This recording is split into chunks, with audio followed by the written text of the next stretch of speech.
Quando eu li a biografia do Zé do Caixão, eu achei uma coisa muito interessante, porque ele fazia também o cinema de uma forma artesanal. Ele pegava a fita, ele colava, recortava o filme, colava papel celofane muitas vezes, né?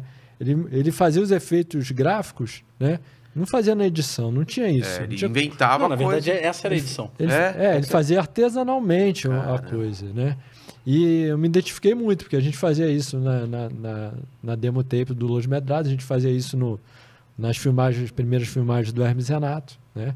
Era uma forma, né, que a gente tinha de expandir a criatividade. Tudo bem, mas isso era para vocês se divertirem, mostrar para os amigos, né, e tal, essa coisa. E aí, daí para MTV, como foi? Vocês tinham essas fitas?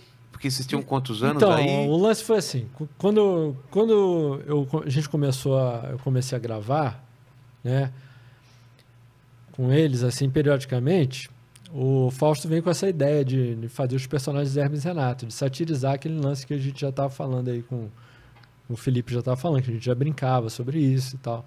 Aí o Fausto veio com essa ideia, né, de satirizar, de fazer Ele criou, inclusive, os nomes Hermes e Renato, né? Mas por quê? Tinha a ver com algum personagem de Porno Chanchado ou só sonora, o lance sonoro? Não, ele... Sonoro, principalmente. Hermes era o... Nome de canalha. O Hermes era um professor de matemática, acho que ele tinha lá no cursinho. Sim. E o Renato era um maluco que a gente zoava lá no... Renato Capivara, era um maluco... Um maluco que jogava bola com a gente lá no condomínio que o Fausto tinha o apartamento lá na Barra. E a gente jogava bola com o maluco tal de Renato Capivara e a gente falava, Renato, deu um carrinho.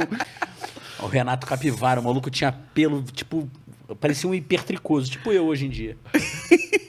Mas tinha muito a ver também, a gente sempre teve esse lance, né, pela sonoridade do negócio. Parecia nome de Hermes e Renato. De cafajeste, né? E aí tinha uma peruca velha lá, que ele me falou assim, ó, toma essa peruca aí, vê se fica boa em você. E aí ele também já tinha do Renato, já tinha separado para ele, penteou a peruca toda, né, certinha, botou o Ray-Ban. E aí eu tinha catado umas roupas velhas do meu pai também, um paletó do casamento do meu pai, coisa bem antiga, assim. E aí formou a dupla ali, ficou com uma cara de cafajestagem pura, assim. E a gente começou a se empolgar com aquilo, né? E começamos a gravar e tal, né, periodicamente. O Filipinho vinha, participava, né? O Filipinho morava em Juiz de Fora na época. Ainda estava em Petrópolis, aí depois fui para Juiz de Fora. Sim.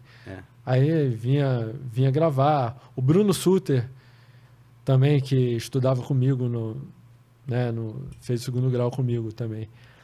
A gente trouxe para gravar com a gente e tal, era amigo também desde moleque. E aí que o negócio foi criando corpo. Aí teve uma promoção chamada Voz MTV, né? Que era para a audiência mandar 15 segundos de vídeo, né, qualquer gravação. Esses 15 segundos, se fossem legais, eles iam passar na programação da MTV. Eles passariam como drops ou num programinha? Um drop no intervalo comercial, né? E aí a gente aproveitou esses 15 segundos de espaço que eles deram, mandamos 2 horas de fita VHS com tudo que a gente tinha gravado. Vocês não mandaram só 15 segundos, não? Separados? Vocês mandaram tudo? Não, a gente mandou os 15 segundos mais das 2 horas de fita. Caralho. E aí, quando bateu lá, como foi? Tinha um papelzinho, né? Essa fita contém cenas, não sei o quê. O Fausto escreveu um textinho e colou na fita. Não me lembro exatamente o que era agora, mas tinha isso.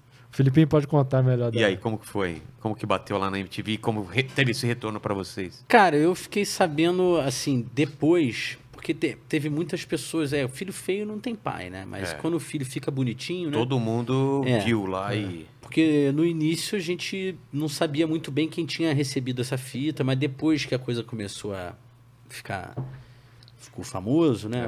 O programa. Porque no início, logo nos primeiros meses, a coisa virou um hit, né? Como fala viral. Seria um viral. Viralizou, Antes de existir o viral. Um meme. O Hermes e Renato, né, cara? Os personagens falavam palavrão. Cara. Muito escrachado na televisão. Isso não era uma coisa muito comum. Não era comum, não. Ninguém falava. Ninguém falava. Daquele jeito. Daquele jeito ninguém falava. O João Gordo falava no programa, mas era uma forma diferente. Sabe? Ele falava no meio de um monte de coisa, ele falava lá uns palavrões, e ele tava falando, comunicando umas coisas, e ele falava, soltava os palavrões. Mas os personagens não, eles vinham com a boca cheia, não ter que fechado, sua puta, não sei o que, seu filho de uma puta, vou te meter uma bala na cara. Na verdade... E aquilo... Pode falar palavrão, beleza? Falar aqui? Aqui? Porra! Ótimo, né? Então, O beleza. cara acendeu o maior baseado aqui do Mate Leão do mundo. Os primeiros diálogos do Hermes Renato, foi inclusive o Fausto que escreveu, era assim: Hermes, eu acho que aquela filha da puta da tua mulher está te traindo. Aí eu, né? Era isso, né? Hermes, eu acho que aquela filha da puta da tua mulher está te traindo. Aí eu falo pra ele: ô caralho, mas por que você não mete logo uma bala nessa filha da puta e acaba logo com esta merda? Ele: porque eu só desconfio, ô caralho. O primeiro diálogo era isso. Todas as falas tinham palavrão. Cara, eu lembro que, cara, era uma coisa muito diferente. Muito diferente. Muito diferente.